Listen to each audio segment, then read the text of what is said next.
Hey, it's me, Marty Lennartz, live backstage at Lollapalooza at the XRT Radio Compound, joined by John Butler. John, nice to have you here. It's nice to be here. How are you? I'm doing quite well. Excellent. So you got out here early today. You've already performed on the kids stage. Yep, we rocked the kids stage with my daughter. Oh, that must have been fun, huh? Yeah. We rehearsed a bit of ABCs. It was like a little medley. We kind of did a Twinkle Twinkle Little Star into the ABCs, which I think went over really well. That's a nice segue. It is. It was pretty cool. It could become a classic now. It could be. I don't want to kind of jump the gun, But you never know with the way the industry's going.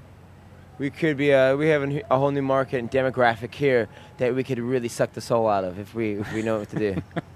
If you work it right. Yeah. If you jam it down their throats just right.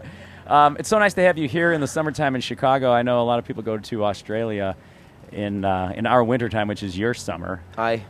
Yeah. And they always come back in January saying, "Oh my God, it was so hot." Yeah, it's pretty hot in this country at the moment. Have you looked at the map, like the weather charts lately? I picked up a USA Today, not the best paper in the world, but they have a great map of your country, our country, and it's just all red. It's all red, and it's just like there's no. Are you sure you weren't looking at a political map? What? You weren't looking at a political map. Well, yeah. I mean, hey, it's money. It's amazing how everything's just kind of fusing and melting into one. It is. It really is. Politics, commerce, Yeah. Culture, yeah. Values. Weather. It's all going down the drain. Anyways, I didn't say that. Well, it's actually been an oasis here at Lollapalooza the past couple of days in Chicago because it has cooled off. It was really hot on Friday, and I guess it's supposed to get warm again this coming week, but it's been nice for these past couple of days. Yeah. I heard it got a bit hot last night with Rage. It did. It did. I was down on the other end watching Wilco, so I didn't experience that myself, but I heard it was crazy. Yeah, was crazy. I saw Rage Against the Machine in Lisbon in Portugal about 3 weeks ago, and it was the best thing I've ever seen in my life. Morello's it was absolutely awesome. Morello's Morello's an amazing guitar player. Morello, but all of them. Tim, Tom, was it not Tom? And there's Tim. Is it Tim? Yeah, Tim, Chad, and Zach. The conviction was just absolutely amazing. I've never seen anything like it. It literally changed my life. Really? It was the best concert I've ever seen. It kicked my ass. It was so good.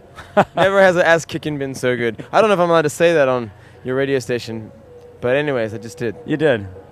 But we can cut it out if you want, if need be. Never has been so good. So you're from Perth?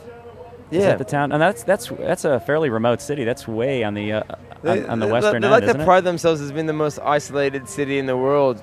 Whatever. But I mean, it has all. We have toilets and water, so we're doing all right for ourselves. But well, being so isolated though, a lot of music still made its way there. Yeah. Yeah. A lot of music's made its way there, and a lot of music's made its way out of there too. Like Bon Scott from AC/DC and NXS, and there's a lot of great acts that have come out of Western Australia and Australia in general. Now, you started out busking on the streets of Fremantle. Yes. And, so many artists do that.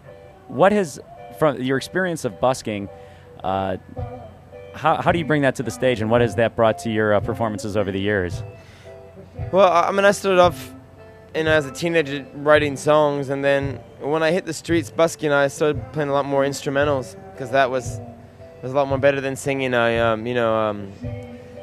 Stairway to Heaven on the sidewalk. And so it kind of taught me, people wanted tapes, so it basically taught me how to start my own independent music label. People wanted tapes, I recorded, manufactured, distributed. It's a very immediate thing. And what was really good about it was about creating dynamics and learning how to create a dynamic performance, because all these people don't have to actually watch you. And so what you're trying to do is create a crowd and then sell them your tapes and bring them in and take them on a journey like you do on stage, but you have to, they're not buying tickets to see you. So it taught me a lot about dynamics and how to kind of suck them into it, and then bring them up and bring them down, and that tension and release thing, it's really quite amazing. And so I guess that's what we still do. We still reinvest all our money that we make from the hat to record new albums and take the music to the world and put on really dynamic shows that engross people and bring them, tune them into what we're doing, so they kind of leave altered. Right. Now in your native Australia, you're one of the most successful indie artists ever in that country. You sold a lot of records with your own label. That records that went platinum in Australia, right? Yeah. As an indie. Enough, it sounds strange to say ever, but at the present time, yeah, we didn't never set out to do that, but that's just kind of what happened. Well, how cool for that to happen, organically with your own label, and you're doing it yourself.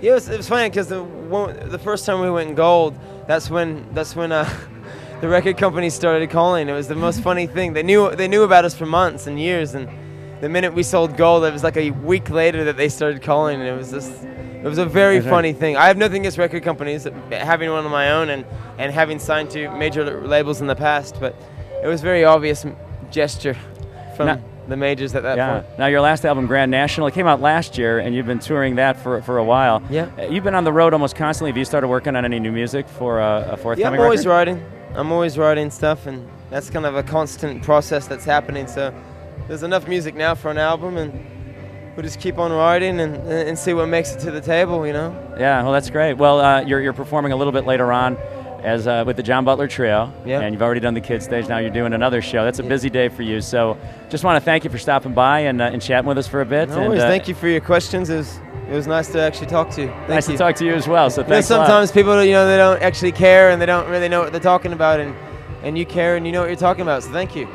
Well, you're so welcome. Thank you. That's the best compliment I've received all weekend. John Butler.